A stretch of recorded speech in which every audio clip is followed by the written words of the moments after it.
വർഷങ്ങൾക്ക് ശേഷമാണ് LDFിന് അത് കിട്ടിയത്. ഇത്തവണ അത് നിലനിർത്താൻ സാധിക്കുമോ? പാലായിലൊരു സാധ്യതകൾ എന്തൊക്കെയാണ്? പാലാ മുനിസിപ്പാലിറ്റിയാണല്ലോ നിങ്ങളുടെ എല്ലാവരും എപ്പോഴും വന്ന് നോക്കിക്കൊണ്ടിരിക്കുന്നത്. ഏതൊരു ജില്ലാ പഞ്ചായത്തോ അല്ലെങ്കിൽ ഏത് ജില്ലയേക്കാൾ കൂടുതൽ പാലാ മുനിസിപ്പാലിറ്റി എങ്ങനെയാണ് പെർഫോം ചെയ്യുന്നത്, അതിൻ്റെ പ്രവർത്തനം എങ്ങനെയാണെന്നുള്ളത്. പാലായിൽ നിലനിർത്തുകയല്ല, പാലായിൽ കഴിഞ്ഞ പ്രാവശ്യത്തേക്കാൾ പെർഫോമൻസ് നമ്മുടെ റിസൾട്ട് മെച്ചപ്പെടുത്തും എന്നുള്ളത് യാതൊരു സംശയമില്ല.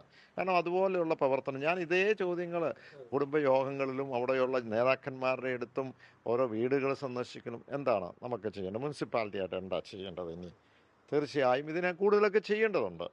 അതല്ല, അപ്പുറത്തൊരു കോൺഫിഡൻസ് എന്തെങ്കിലും ഉണ്ടോ? അവർക്ക് കോൺഫിഡൻസ് അല്ല. ഞാൻ പറഞ്ഞു 3 വാർഡിൽ UDFിൻ്റെ സ്ഥാനാർത്ഥിയെ നിർത്തിയില്ല എന്ന് പറയുമ്പോൾ അതിനകത്ത് കോൺഫിഡൻസ് നഷ്ടപ്പെട്ടു. മാത്രമല്ല, ഇത് അവർക്ക് ഓൾറെഡി പരാജയം അവർ സ്വീകരിച്ചു എന്നുള്ളത് തന്നെയാണ് ഞാൻ കണക്കാക്കുന്നത്. എന്താകട്ടെ, നമ്മൾ ആരെയും ആക്ഷേപിക്കാനൊന്നും, നമ്മൾ നമ്മുടെ ഹോംവർക്ക് ചെയ്ത് ആ മുനിസിപ്പാലിറ്റിയെ വിജയിപ്പിച്ച് മുന്നോട്ട് കൊണ്ടും കഴിഞ്ഞ പ്രാവശ്യത്തെക്കാൾ മെച്ചമായ ഒരു നിലപാടുണ്ട്. വിമതരുമായിട്ടുള്ള ഒരു ധാരണയുടെ പുറത്താണോ ആ 3 സ്ഥാനാർത്ഥികൾ ഒഴിവാക്കിയെന്ന് പറയുന്നത്? എന്തോ ഈ വിമതരുമായിട്ടുള്ള ധാരണയുടെ പുറത്ത് ഒഴിവാക്കി. അതിനപ്പുറത്ത് പല രീതിയിൽ രാഷ്ട്രീയ ബന്ധങ്ങൾ നമ്മൾ കാണേണ്ടിയിരിക്കുന്നു. പല പഞ്ചായത്തുകളുടെ രാഷ്ട്രീയ ബന്ധങ്ങൾ കഴിഞ്ഞ പ്രാവശ്യം വന്നു.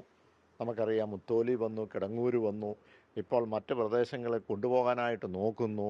കടപ്ലാമറ്റത്തിലേക്ക് കൊണ്ടുപോകാൻ നോക്കുന്നു, കുറവലിങ്ങാട്ടിലേക്ക് കൊണ്ടുപോകാൻ നോക്കുന്നു. അപ്പം എവിടെയാണ്, ആർക്കാണ് നഷ്ടം എന്ന് നമ്മളെടുത്ത് പരിശോധിക്കുക. ഏത് രാഷ്ട്രീയ പ്രസ്ഥാനത്തിനാണ് നഷ്ടം എന്ന് നിങ്ങളെടുത്ത് പരിശോധിച്ച് നോക്കുക.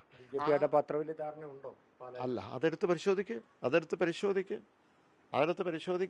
അപ്പം നമ്മൾ കാണുന്ന നഷ്ടം എന്ന് പറയുന്നത് ഏത് രാഷ്ട്രീയ പ്രസ്ഥാനത്തിന്, ഏത് ദേശീയ പാർട്ടിക്കാണ് അല്ലെങ്കിൽ പ്രാദേശിക പാർട്ടിക്കാണോ എന്ന് നമ്മളെടുത്ത് പരിശോധിക്കട്ടെ.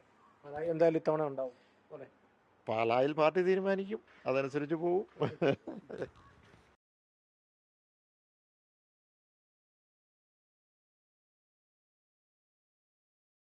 ലോകത്തെവിടെയായാലും ഏത് സമയത്തും 24 വാർത്തകളും ഓഗ്മെന്റഡ് റിയാലിറ്റി പാക്കേജുകളും എക്സ്പ്ലെയിനറുകളും വിശദമായി കാണാൻ ഞങ്ങളുടെ YouTube ചാനൽ നിങ്ങൾക്ക് സബ്സ്ക്രൈബ് ചെയ്യാം.